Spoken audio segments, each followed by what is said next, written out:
Hi, let's continue with our discussion of dividing a fraction by a non-zero fraction. By now you should be familiar with this definition, which we repeat again. Let A, B, C be fractions and B be non-zero fractions. So by definition we say A divided by B equals another fraction C if A equals C times B. So if you find that we have three fractions A, B, C, and this equality holds true if A is C copies of B, then by definition A divided by B is in fact C. Using this definition, we made a lot of computations of this type, a whole number divided by a unit fractions. Using just this definition, we were able to compute that 3 divided by 1/4 was really equal to 12. That's what we did in a previous video. And then we commented that this 12 also happens to be same as this 3, instead of the division sign multiplied by the flipped version of 1 over 4. So instead of 1 over 4, 4 over 1. That's the comment that we made, and we observed that for every single example that we computed. And then we arrived at this fact using letters. M divided by 1 over n equals, we said it would be m times n, and we can think of m times n as m, and change the division sign to a times sign, and 1 over n gets flipped, and n over 1. We said this fact appears to hold true based on examples of this type. So today in this video what we hope to discuss is 1/4 divided by 3. So you have a unit fraction divided by a whole number. What is it? And that's what we hope to discuss right now. And throughout we'll be making use of this definition, which I hope you have now memorized. So let's go to the other board and discuss this now. So let's now focus on computing 1/4 divided by 3. Since we don't know what it is, so let's simply write let 1/4 divided by 3 equals C. So if we figure out what C is at the end of a discussion, then that means we would have computed what 1/4 divided by 3 really is. Now notice this is a division statement. We now convert it to the multiplicative equation or a statement using the definition. To say 1/4 divided by 3 equals C is exactly same as saying 1/4 1 over 4 equals C times 3. This is directly taken from the definition. Now what we are asking is, what should C be so that C copies of 3 is really 1/4. Now we're going to do a little rewriting.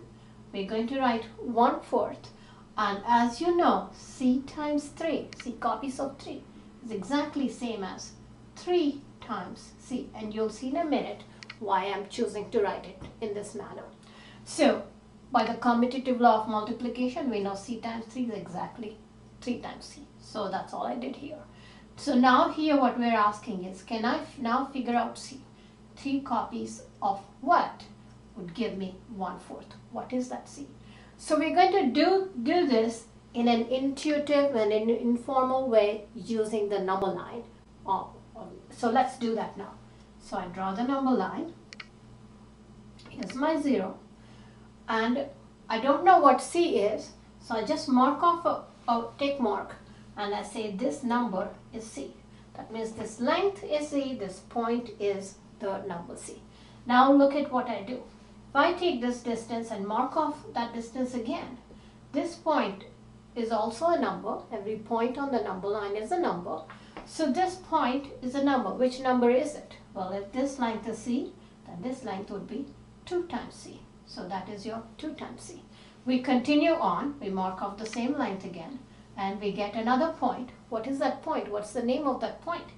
The name of that point for the same reasoning is 3 times C. Now this equation tells you this point that you're labeling as 3 times C is also has another name. It's really 1/4. So let me write 1/4 out here. 1/4. Okay, now we really want to know what this point C is. Well, now we are in a good position to figure it out. Look at this interval. This interval starting at 0, ending at this point. This right hand point is 1 over 4. That means this length is 1 over 4. What have we done here? We have divided this interval into 3 equal parts. And from a previous video, that means this point is really 1/3 of 1/4. That's what we discussed in a previous video. When you take a segment of length 1/4 and you partition it into 3 equal parts, the length of any part is, by definition, 1/3 of 1/4. So we get that this C is really 1/3 of 1/4. So let's write that out here. C equals 1/3 of 1/4. Another way of writing that, by again a video, is 1/3 times 1 over 4. I know now we can multiply 1/3 and 1/4 and get the answer for C, but I want to hold that off for a minute and continue writing C equals 1/4 times 1/3. All I've done is I'm making an observation that 1/3 times 1/4 is also same as 1/4 times 1/3. You can see this, if you like, by looking at a rectangle of sides 1/3 and 1/4. What's the area of that rectangle? You can think of the area as 1/3 times 1/4 or 1/4 times 1/3. So such an argument would tell you why it's okay to replace 1/3 times 1/4 by 1/4 times 1/3. In other words, the commutative law of multiplication holds true for fractions. So now we have C equals 1/4 times 1/3, and so we have figured out what C is. Now let's make sure a few things are true.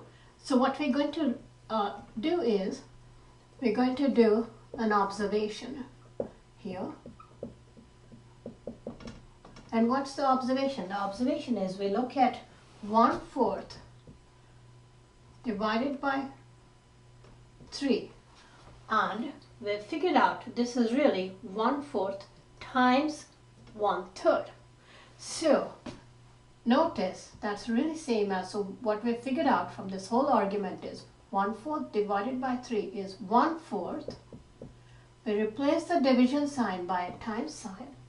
Instead of 3, remember 3 is really a 3 over 1, we flip the second fraction. So that's 1 over 3. So looks like this argument that we saw for other examples also seems to be working in such situation where you're dividing a unit fraction by a whole number. So that's just our observation for now. So let's go ahead and now finish up what C is. C equals 1 over 12. Now we need to make sure that this answer is really correct. So I'll erase this observation and we'll do check work right now. So check work means the following. Remember, we were focusing our attention on this equation, which was the division statement. We rewrote it as a multiplicative statement. We wanted to know what C was, and now we're saying C is 1/12. We want to make sure that really when we put in 1/12 for C, this equation is true. So to see that, let's start on this side. Let's write C times 3 and calculate what C times 3 is when we replace C by 1 over 12. So 1 over 12 times 3, which you know is 3 over 12, which is really 1 over 4.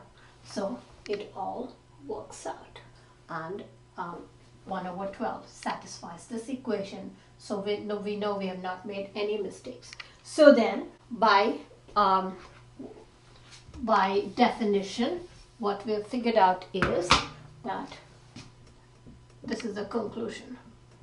our conclusion from this whole discussion is 1/4 divided by 3 equals 1/12. And I repeat the observation, and again, observation, I'll rewrite it, is 1/4 divided by 3. This logic tells us the answer is really 1/4 times 1/3, and hence it's 1/12. But we're also observing this 1/12, we could probably get it from simply doing the following. 1/4, write it as 1/4. Replace the division sign by times. 3, think of it as 3/1. When you flip it, make the numerator the denominator, denominator the numerator. 3/1 flips and becomes 1/3. We're just making an observation. So I'm setting up the stage for a final formula for the division of fractions. So make sure for now, in order to make such computations, a unit fraction divided by a whole number, this is the procedure we're going to be following. Let me quickly review it. Since we don't know what it is, we label it as some C. We label it by C, a letter, and we say we're going to try to figure out what C is. Using the definition for division of fractions, we rewrite the division statement as a multiplicative statement. We go from here to here, where all we do is we use the commutative law of multiplication, and we rewrite C times 3 as 3 times C. After this point, we use the number line picture. When notice from the number line picture, it's writing C times 3 as 3 times C is very helpful, because now we can say we got 3 times C as 3 copies of C. On the number line, mark off the C, then you can mark off 2C, 2 times C, then mark off 3 times C. Use the equation and say 3 times C is really same as 1/4. So this point is 3 times C, this point is also 1/4. Now use our previous knowledge to look at the segment and say that's of length 1/4. I subdivided it, partitioned it into 3 equal parts. So this length must be 1/3 of 1/4. And so that means we figure out C is really 1/3 of 1/4. And 1/3 of 1/4 by another video is 1/3 times, we can write it as 1/3 times 1/4, and then you can figure out that it is really 1/12. So make sure you understand the reasoning and how to do such computations. Thank you.